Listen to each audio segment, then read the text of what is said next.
Bueno, seguimos ca seguinte charla a cargo de Adolfo Fernández e Fermín Pérez Losada, que nos van a falar sobre as intervencións no conxunto arqueolóxico de Armea. Boas tardes.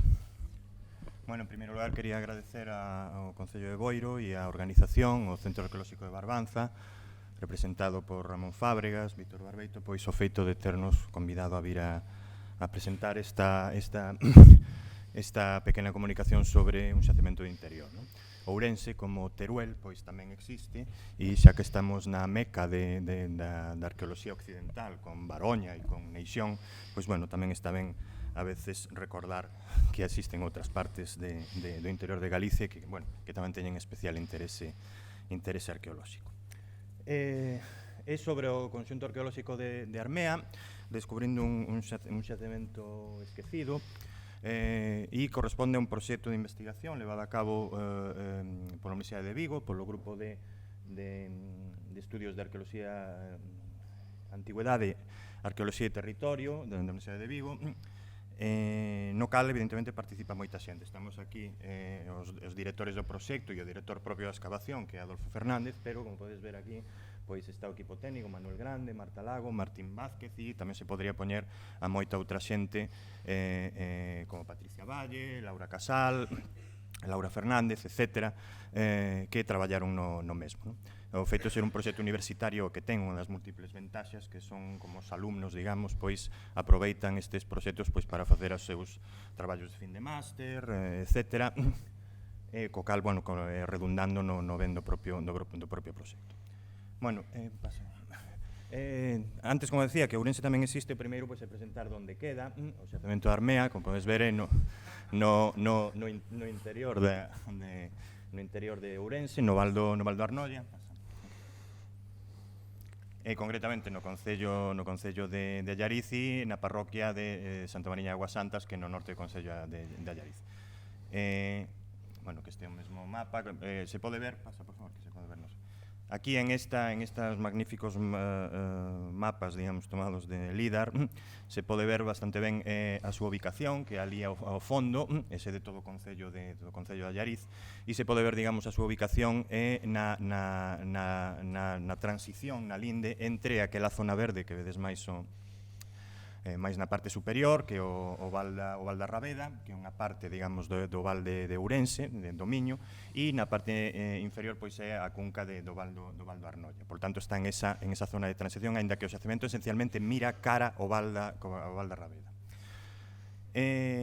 O xacemento non é un xacemento, quero dicir, é un conxunto arqueolóxico formado por toda unha serie de elementos, que compre quizáis destacar. O máis conocido, sin dúbida, é o propio castro, a cibdá ou as muradellas, que despois caracterizaremos.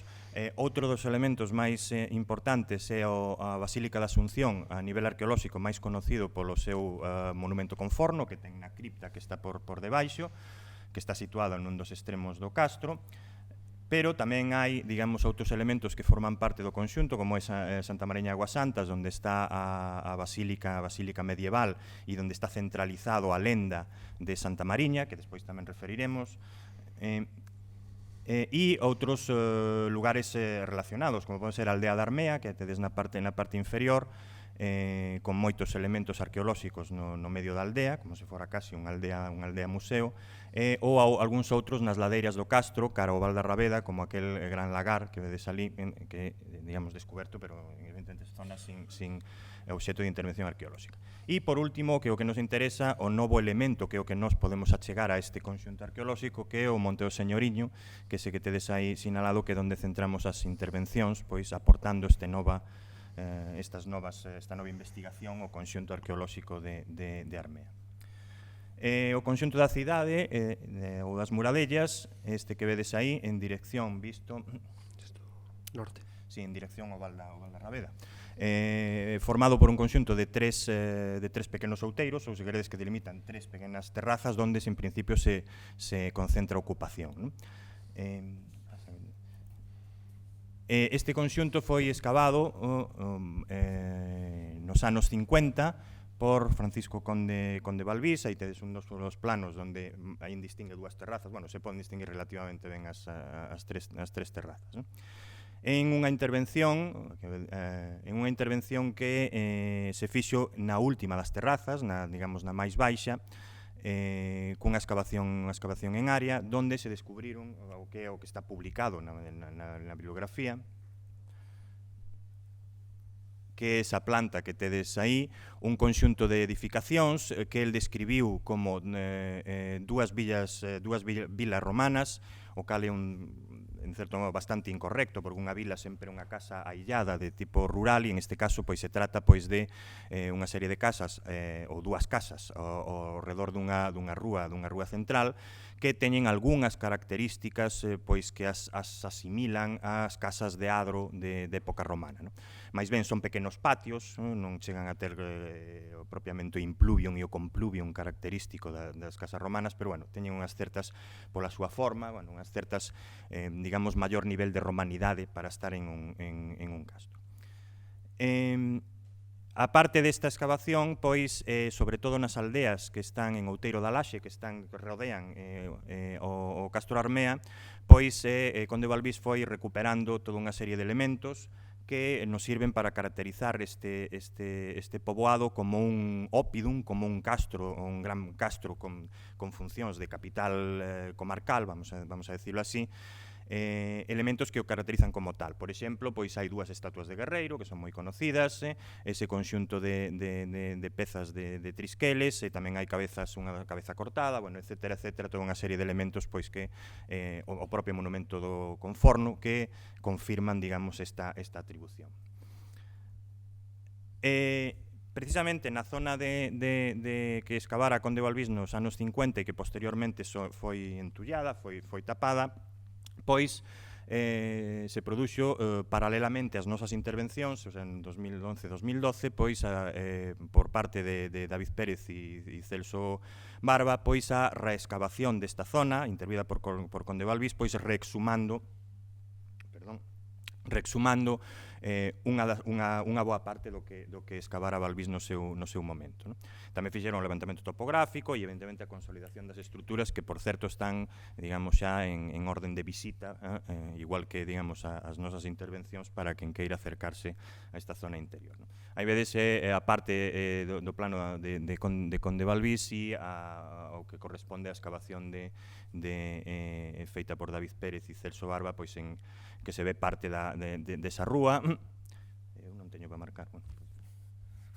Bueno, ves en primeiro termo esa rúa que é a principal que sube ao poboado, do cal hai unha parte que foi excavación nova, non só reexcavación da zona de Balbís, e esa outra rúa interior que se ve así en segundo plano, que é a carón da cal están as dúas casas, non?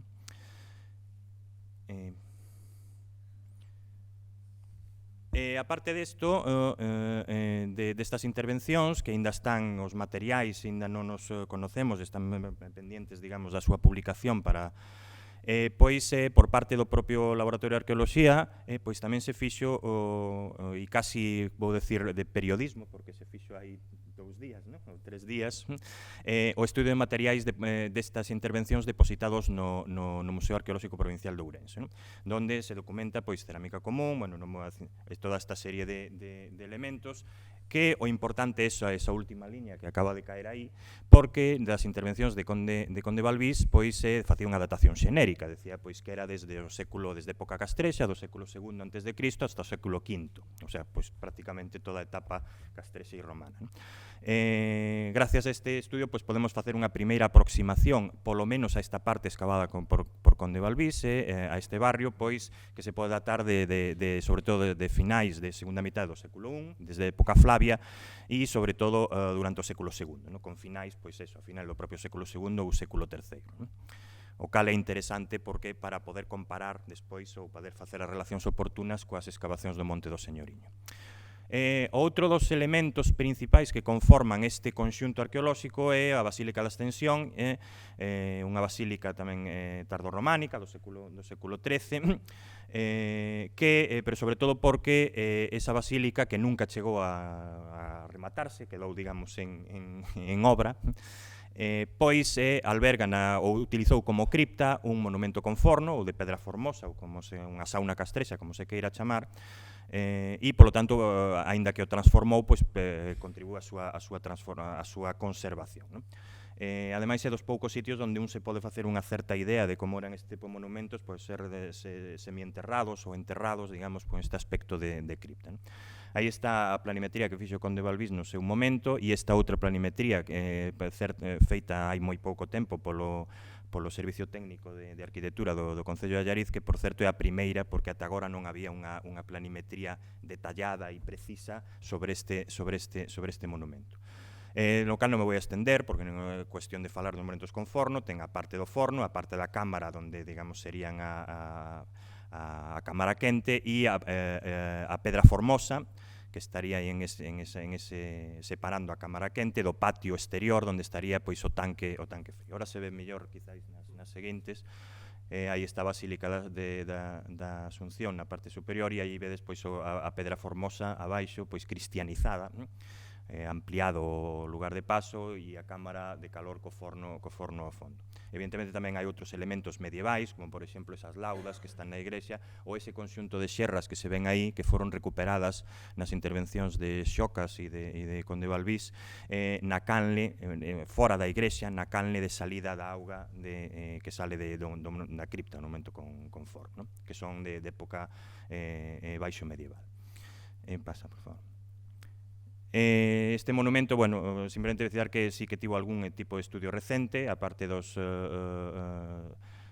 Fariña ou de Natalia Estévez, que é un DEA feito na Uvigo, especialmente destacar o de Pedro Arias e os seus colegas, o de Blanco Rotea, Patricia Mañana, un sobre, digamos, unha reconstrucción fotogramétrica e outro un estudio de paramentos que, bueno, que sí que aportan diversas novedades sobre a datación deste momento.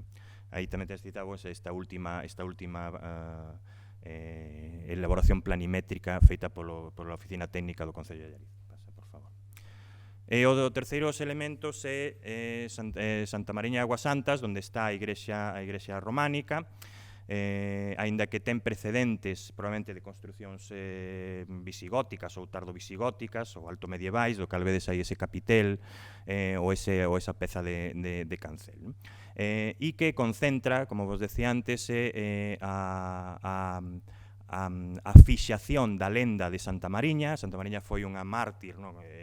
De Antioquía, que, segundo a lenda, pois foi por un Olibrio, un romano, que, como non quixo pois someterse ás súas pretensións, pois lle fixo de todo, non? A queimou, a afogou e finalmente lle cortou a cabeza. Entón, todas esta serie de elementos da lenda están todas directamente relacionados cos diversas partes do xacemento arqueolóxico, non? Por exemplo, aquí na igrexa de Santa Mariña é onde están as fontes, que, segundo dice a tradición, é onde cando lle cortou a cabeza deu 3 botes e cada unha delas manou unha fonte.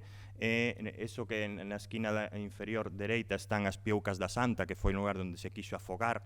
No forno foi onde evidentemente a intentou queimar, que foi gracias a San Pedro, que saliu polo buraco superior. Si, isto según conta a lenda, non? En esa foto antiga tedes o Carballo da Santa, un carballo que actualmente non existe, porque se queimou por un rayo, non? nos anos 50, e que está precisamente situado na zona do Monte do Señoriño. Por lo tanto, todos os elementos, incluído este que é novo para a arqueoloxía, pois tamén están directamente relacionados con diversos episodios da vida de Santa Mariña. Pasa, por favor. Na propia aldea de Armea hai gran cantidad de material arqueolóxico, en principio pois basas, fustes, ese fragmento de inscripción e moitos máis en outras aldeas próximas, esa outra basa, e non sei cal era que ven a seguinte, e o propio resto de lagar, dese lagar monumental que está nas ladeiras que caen cara Outeiro da Laxe. Vamos entón directamente, isto era para presentar o conxunto do xacemento, a presentar a novedade, que a novedade esencial, isto é recuperar un xacemento esquecido e ora é innovar sobre un xacemento esquecido, non? que é o do Monte do Señoriño. Como vedes, está evidentemente formando parte do mesmo conxunto arqueolóxico, situado, pois debe estar a uns 200 metros do Forno, ou por aí, o sea, e a carón da vía do camiño, que despois falaremos delo, falará Adolfo, pois que desde Chaves pois se dirixía a Ourense, no? Que pasa mesmo ao pé, digamos, do xacemento. É un pequeno outeiro que foi descuberto en 2011. Poñemos aquí o de historia dun achado, porque foi gracias á intervención de Manuel Losada, un veciño de Armea, que é o principal colaborador, sin dúbida, porque non só descubriu o xacemento, sino que nos presta a súa garaxe para guardar as cousas e nos fornece todo tipo de viandas e elementos para a nosa mellor vida.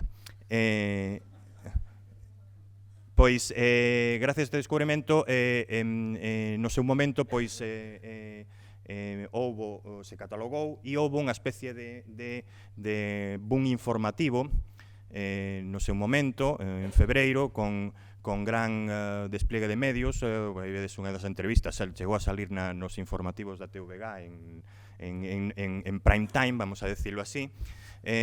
A razón desto era porque, segundo que se veía, se veían unhas escaleiras con unha pequena, que despois veremos, pois tiña todas as papeletas para ser considerado un santuario castrexo, non? Aí tedes dous, o de Argerís ou o de Panollas. Concretamente o de Argerís, na foto que vede superior, pois prácticamente se pode poñer polo que se veía en Armea no primeiro lugar. Entón, pois era o primeiro santuario que se descubría en Galicia, o máis ao norte do convento bracarense, e, digamos, pois foi parte do interese do achado, no? Amplificado pola televisión, pois cando se sale na televisión sempre todo moito máis importante, inda que se sean as mesmas cousas. Bueno, o cal tivo as súas consecuencias positivas, que foi gracias a isto o Concello de Allariz pois interesou especialmente en facer un proxecto de investigación, contactou con a Universidade de Vigo, no cal realizamos, como vos dixen, esas dúas campañas en 2011 e 2012, con excavación, con extensión preventiva. Foi unha excavación universitaria mediante curso de arqueoloxía, por tanto con participación de alumnos. Tamén houve un programa paralelo de visitas guiadas, e, bueno, dando lugar a pois unha área excavada en esas dúas campañas de 500 metros cuadrados, o cal está bastante. Como estaba o estado orixinal, aí podedes ver esa zona principal, sobre todo na foto da dereita, onde vedes a Adolfo e ao señor Manuel. Si recordades ahora a foto de Argerís, vedes que con esa estrutura central e as dúas escaleiras subindo polos lados, pois, tiña todas as papeletas. Aparte desto, esa estrutura está totalmente orientada ao leste, o sea, está en norte-sur, está cardinal, e ademais estaba na parte de arriba do monte onde está o Carballo da Santa, ou sea, había elementos, digamos, de tipo cultural, etcétera, que todo parecía indicar de que podía ser un santuario castrexo. Pasa por... Bueno, estas son os resultados das intervencións das dúas campañas. Aí vedes o Monte do Señoriño. Na parte, marca aí onde estaría o Carballo da Santa, que por ese lateral, e a Pedra da Orella, que é outra das, bueno, con augas sanadoras, en concreto para os oídos, obviamente.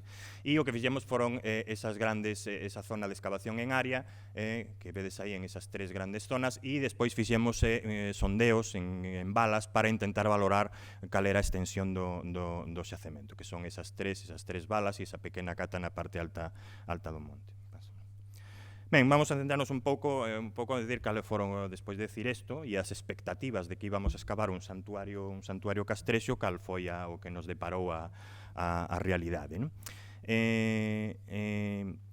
O que descubrimos foi un xacemento que esencialmente é de tipo rupestre, polo tanto está excavado sobre a propia rocha e organizado en terrazas seguindo ao nivel a pendente natural do outeiro, no? Que nos chamamos aí socalco superior, socalco medio, socalco inferior. Ahora hai que añadirlle o socalco ultra superior, porque e non sei se algúns máis, xa non vamos a ter moitos adxetivos para seguir con esta denominación.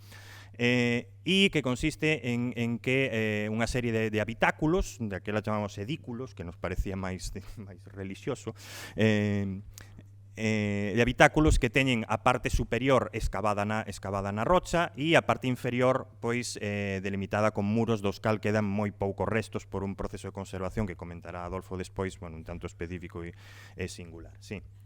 quedan 5 minutos.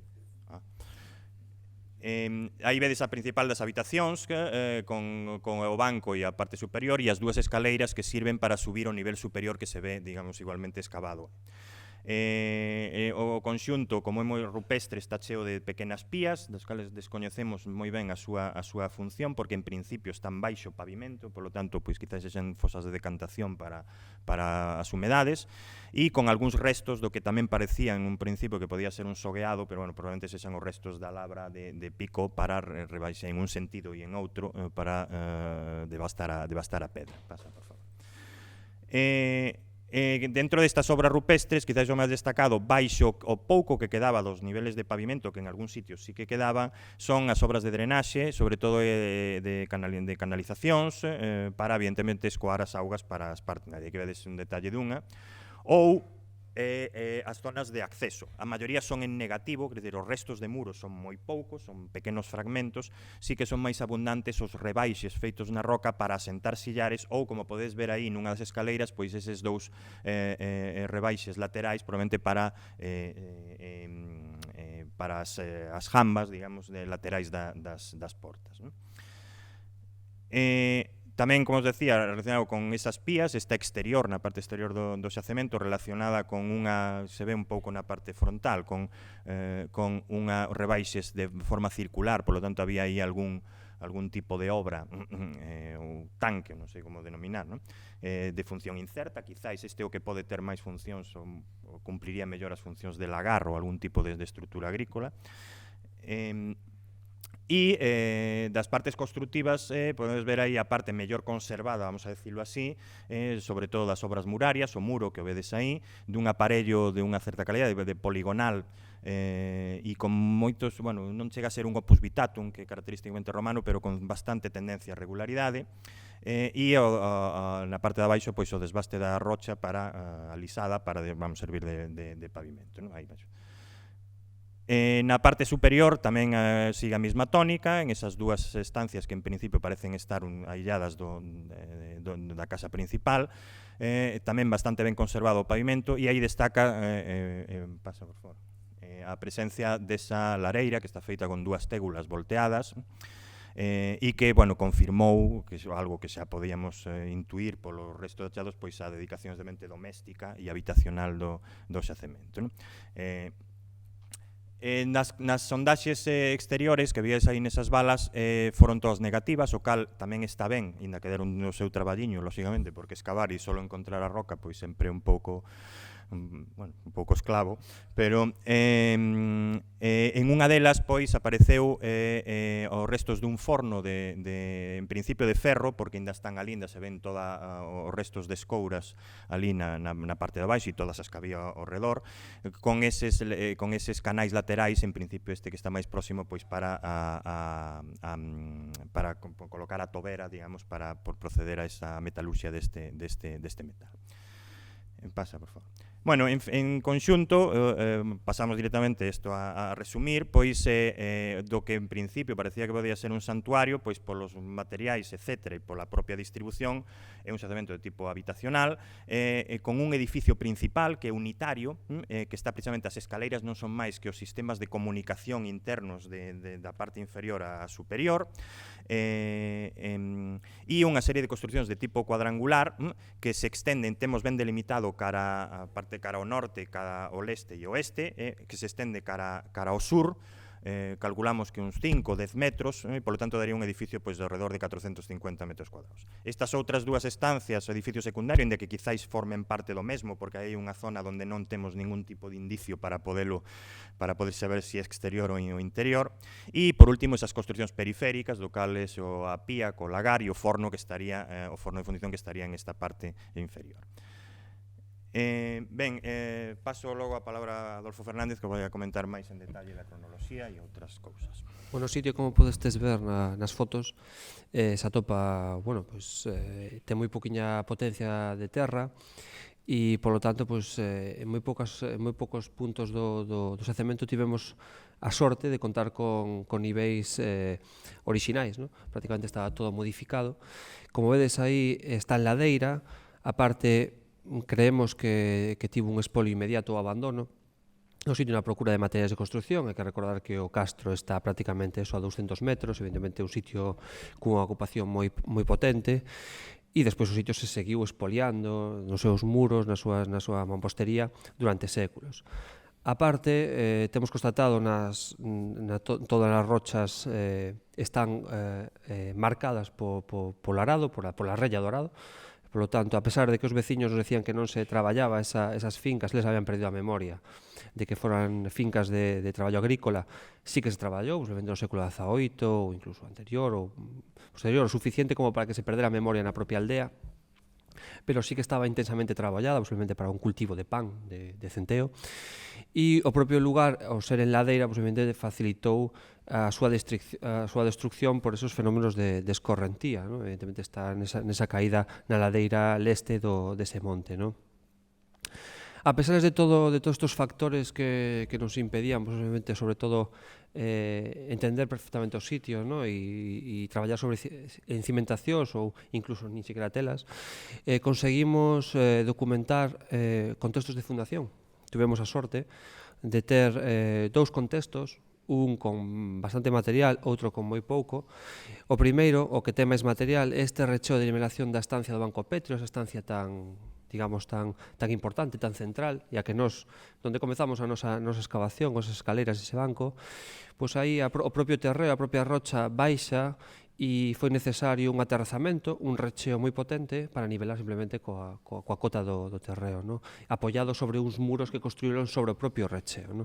E tuvemos sorte que estar tan baixo estuvo protegido do propio arado por as propias rochas e, por tanto, se conservaron esos niveles de fundación, de construcción, ¿no?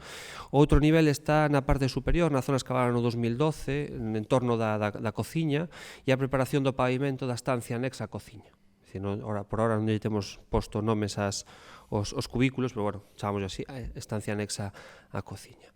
O primeiro destes contextos, o recheo de nivelación da estancia do Banco Petrio, un contexto moi interesante, se pode apreciar perfectamente aquí, a cota do pisado deles, pisaban, eran estancias mixtas, ¿no? Digamos, pisaban sobre pavimentos que eles propios construían e preparaban, e en outras zonas sobre a propia rocha, que está perfectamente lisiña e se nota con marcas de pisado. Neste caso, pues tuveron que aterrazar toda esta zona de aquí, que vedes, con este recheo Petrio que se ve aquí estratigráficamente, que incluso apoyaron cutremente, ¿no? Digamos, ese muro esquinal sobre o propio recheo. Pois nos excavamos este recheo, que se pode apreciar tamén aquí, perfectamente, nesta zona, a partir de aquí, ata baixo e aquí. O nivel de pavimento máis ou menos estaba aquí arriba, e nos deu moitísimo material, moi interesante, e que nos deu unha datación aproximada da fundación do sitio. O que atopamos é cerámica común e cociña castrexa, non se documenta o que é, digamos, as tipoloxías e as pastas típicas romanas. Temos tesas sigilata itálica de época augustea, unhas paredes finas importadas da zona itálica, da Val do Po, e fragmentos de ánforas altas. Non temos ningún borde, pero temos algunha paredes e algunha asa suficientes como para datar este contexto nos finais do reinado de Augusto. Por lo tanto, nos daría un poscuén máis ou menos en torno 10-15 despois de Cristo para a construción do sitio. Por lo menos esta estancia na que estamos agora. É dicir, non podemos extrapolar a todo o xacemento, pero menos esta parte de aquí. O segundo contexto é moi simple, é dicir, non estou acostumbrado a traballar con solo unha peza, pero neste caso é solo unha peza. Esta ola que vedes aquí, que estaba baixo pavimento, é dicir, se introduciu pegada contra a propia rocha no momento que se estaba preparando os niveis de prepavimento, é dicir, no momento que nivelaban esta estancia de aquí, ¿no? Simplemente tería a vista o que sería a boca da peza, ¿no? Tipo, non sei, peza de almacenamento ou algo así relacionado con o tipo de almacén, relacionado coa cociña, posiblemente, ¿no?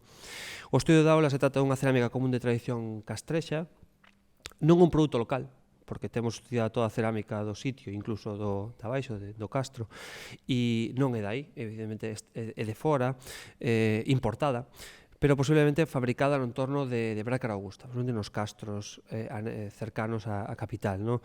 Produtos idénticos documentas nas sepulturas de inicios do cambio de era, inicios do século I na necrópolis CTT, recentemente excavada, da vía 17, que lle chaman CTT porque se construiu aí os correios portugueses, e a fase 3, ¿no? Publicada por Manuel Martins, e as datacións para esas sepulturas son máis ou menos eso, entre o cambio de era, primeira metade do século I, vamos a pôr xenéricamente Augusto, é dicir, nos concorda, digamos, máis ou menos co contexto onde tíamos máis materiales abaixo, non? Moi ben.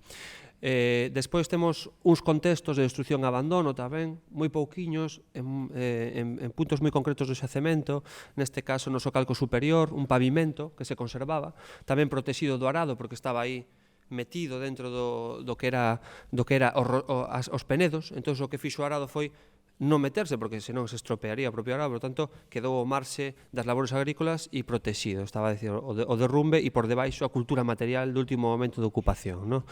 E outro nesta zona de aquí escavado no 2012. En fin, vedes aquí un pouco o nivel, aquí está roto polo arado totalmente, por contra esta parte de aquí, contra o Penedo quedou protexida dese arado, non? Con un derrumbe tegular e por debaixo o pavimento en xabre sobre o propio Penedo nivelado e as canles de desaugue. Aquí outro exemplo de un derrumbe do tellado e debaixo estaba o último nivel de ocupación, non? O estudio de materiais da cerámica como de cociña de tradición castrexa, cerámica como xa romana, morteiros que nos conocemos como tipo Aquis, que aparecen no campamento de Boca Flavia, potiños biansados de engove vermello tamén que aparecen en Aquis, temos sigilata hispánica, xa non é itálica, nin gálica, é hispánica, formas típicas, e nos dá unha datación de fines do século I, tanto nun e noutro contexto. Sinto non poder presentar aquí debuxos, que estamos traballando ahora.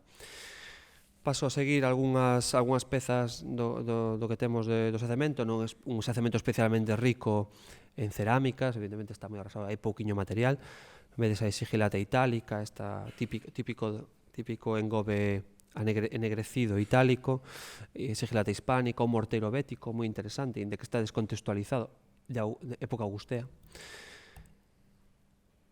Este potiño de engobe vermello típico de contextos flavios, ánforas locais regionais tipo imitación del 28, cerámica de tradición castrexa, as típicas olas con bordes facetados grises, algún elemento pétreo moi interesante como este colgante ou esta fusaiola, e elementos metálicos como este fío de ouro que é ínfimo, aquí parece unha cousa espectacular, pero non sei canto pode ter, pero 2 milímetros ou algo así, unha cousa miserenta, é unha miserenta. Cousas así de bronce con algún pan de ouro, peciñas así, unha fíbula. En fin, o xacemento é moi interesante, a pesar de que non sexa o que nos pensemos que non se trata dun santuario. É un asentamento, por tanto, indígena romano, rural, periurbano dun opidón castrexo ou dun gran asentamento castrexo, e o máis interesante posiblemente é esa súa cronoloxía tan temperá, tan cedo, do cambio de era hasta finais do século I despois de Cristo. Prácticamente non atopamos paralelos no noroeste para un tipo de asentamento como este, é dicir, temos niveis augusteos nas capitais, non hai problema, no interior dos castros, non hai problema. Extra castro, extra cidade, ámbito rural, a mellor hainos, publicados non hai. Polo de agora prácticamente sería un único, non? Se trata dun edificio unitario cuadrangular, con outras construcións anexas, de carácter evidentemente romano, habitángulos de ángulo recto, a cuberta de tégula e a presencia de materiais importados tamén é interesante. Funcionalidade doméstica e habitacional. Aparece a cerámica de cociña, a presencia desa lareira que mostramos nas fotos, os fornos metalúrxicos e os posibles, entre comillas, lagares agrícolas. Sobre isto é difícil de interpretar. Pode ser que a súa presencia este relacionado co paso, como dixo Fermín, desa vía secundaria que une Aqua Flaviae con Ourense, que pasa por Xinzo e a carón de propio Armea, dese opidum galaico-romano. Por lo tanto, unhas posibles funcións do sitio de índole administrativa ou viaria. O opidum da Armea probablemente, inda que sobre isto non hai moito escrito, xa que evidentemente estaba moi pouco excavado e os epígrafes están descontextualizados, probablemente foi unha capital comarcal, Castrexa, inda que se sitúa, se vemos os mapas destos populi prerromanos, se sitúa entre varias civitates. e, por lo tanto, plantexa problemas en cuanto a súa adscripción a un ou outro populi, non? Pode estar entre o límite dos límici, dos coelerni, dos propio ourensis, aunque estos non aparecen referenciados nas fontes, e, sobre todo, os interámicos, non? Que si que si nos digamos, nos posicionamos, posiblemente nos achegaremos aos interámicos ou como capital dos interámicos frente a outras quivitates. Bueno, o xacemento evidentemente se actuou cun proxecto de conservación preventiva para conservar os restos murarios etc. E a día de hoxe se pode visitar, evidentemente entrada libre, non se hai que pagar nada, está no monte e, por lo tanto, chegas aí e o ves, e además hasta ten carteles e hai unha ruta que vai desde Santa María de Auga Santa, se vai visitando todos estes puntos arqueolóxicos tan fantásticos, non? Aquí paso unhas fotos dos recheos de grava, etc., xo textil, que despois, drenaxes, 3/4, e despois optamos por xabre local e cunha capa de cal por riba para endurecelo, e quedou neste estado que podedes ver, que creo que pasa bastante desapercibido, aceptable. E por fin, pues nada, moitas gracias, e agradecer tamén aos voluntarios que traballaron neste proxecto.